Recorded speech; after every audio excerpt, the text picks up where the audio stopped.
Voilà, et Laurent Jacobelli s'installe. Bonjour à vous. Bonjour. Qu'avez-vous pensé des premiers pas du nouveau Premier ministre, Michel Barnier? Il a dit sa volonté, je le cite, d'agir plutôt que de parler et encore de ramener, je le cite toujours, de ramener de l'apaisement. Qu'est-ce que vous en avez pensé? Tout d'abord, je crois que le nouveau Premier ministre a déclaré qu'il voulait travailler avec toutes les forces politiques. C'était notre première condition pour ne pas avoir une censure automatique, c'est noté. Et deuxièmement, et vous l'avez souligné, il a dit agir plutôt que parler. C'est vrai on sort de 7 ans de Macronie où il y a eu plein de déclarations et malheureusement très peu d'actions utiles pour le pays. Vous connaissez le niveau de la dette et de la faillite, l'insécurité, l'immigration, la baisse du pouvoir d'achat.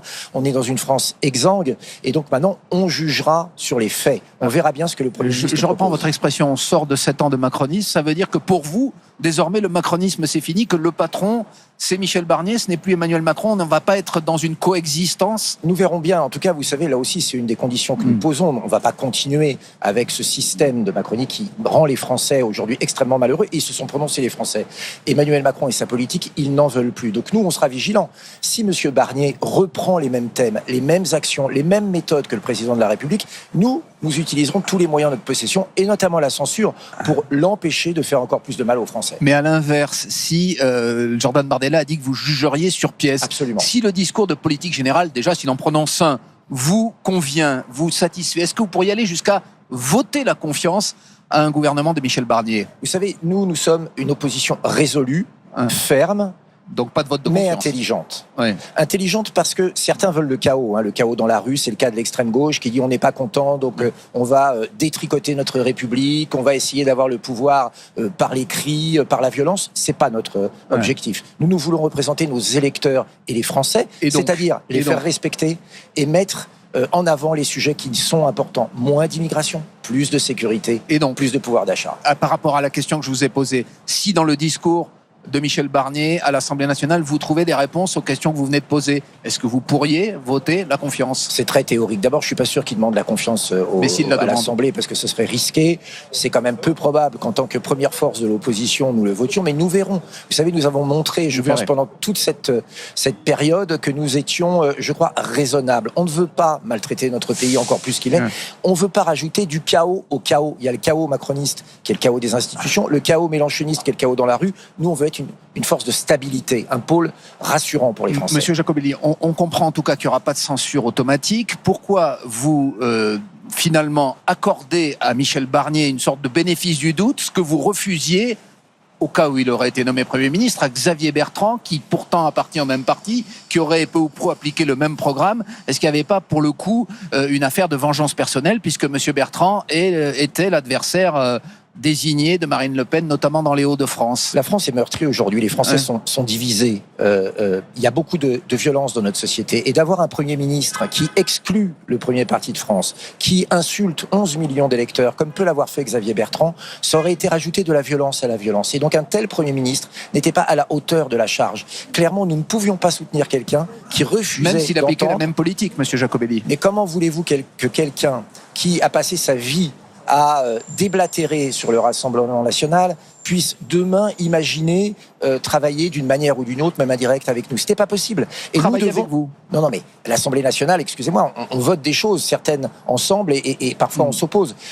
Xavier Bertrand, mais comme M. Cazeneuve, comme tout un tas de noms qui nous avaient été proposés, détestait le Rassemblement national. François Hollande a raison de dire que vous avez donné quitus finalement à Emmanuel Macron pour ce gouvernement, puisque il y avait des noms qui vous déplaisaient et celui-là ne vous déplaisait pas.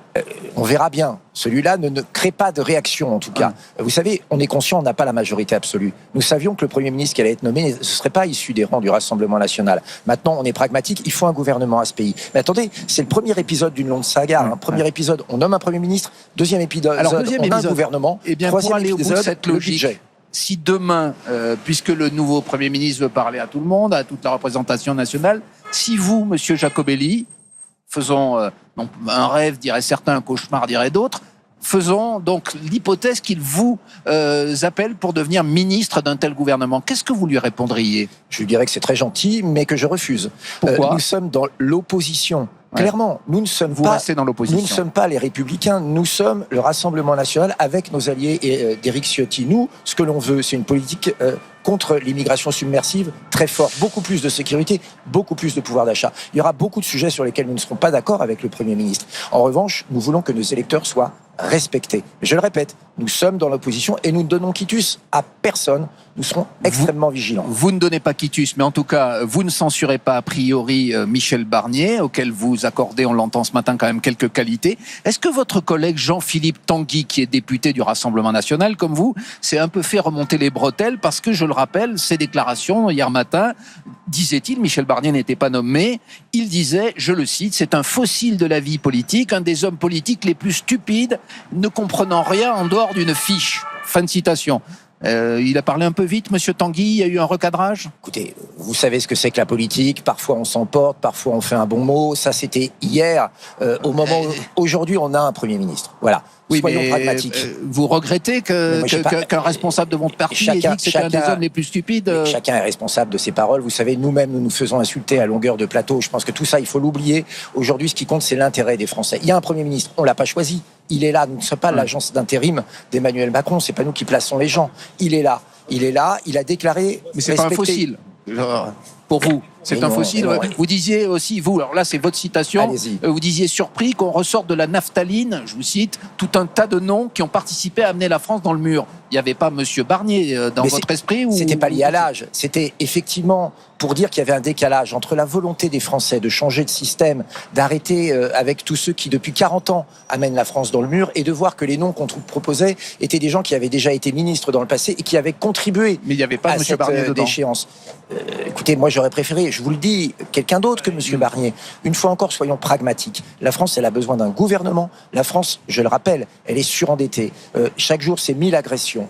Les frontières sont traversées par des migrants clandestins tous les jours. Il y a urgence à agir. Nous ne serons pas la force politique qui mène la France dans le mur en nous opposant systématiquement à tout et en faisant le chaos. Et sur les retraites, dernière question, Monsieur Jacobelli, vous savez ce que Michel Barnier proposait lorsqu'il voulait être candidat à la présidentielle, aux primaires de la droite, la retraite à 65 ans. Emmanuel Macron tient lui aussi à sa réforme. Votre opposition constructive ira jusqu'à retirer votre projet d'abroger cette réforme? Non, bien sûr. Quitte à faire tomber le gouvernement s'il aboutissait. Non, pourquoi? Le 31 octobre, à l'Assemblée nationale, nous proposerons l'abrogation de cette réforme des retraites. Et on verra bien si on arrive à avoir une majorité. C'est le Parlement qui décide. J'imagine que M. Barnier est respectueux des institutions. Si l'Assemblée vote cette abrogation, il devra l'entériner. Et nous verrons bien d'ailleurs si cette gauche si braillarde, si criarde, si vindicative va au bout de ses idées et vote cette proposition de loi que nous ferons. Mais la nomination de Michel Barnier plaide plutôt pour un maintien, voire une consolidation de cette réforme. Vous en êtes quand même conscient? J'en suis conscient, mais je suis aussi conscient que M. Barnier n'a pas les pleins pouvoirs. Aujourd'hui en France, il est il sera à la tête d'un gouvernement dont on ne sait pas encore quelle majorité d'ailleurs, quels seront les groupes qui le soutiennent ou ne le soutiennent pas. Donc tout cela est pour l'instant très hypothétique. Surtout, il a dit qu'il allait travailler avec tout le monde. Donc nous ferons cette proposition et nous verrons bien s'il accepte le verdict du Parlement, si le Parlement décide, comme je le souhaite, comme nous le souhaitons, en finir avec cette mauvaise réforme des retraites.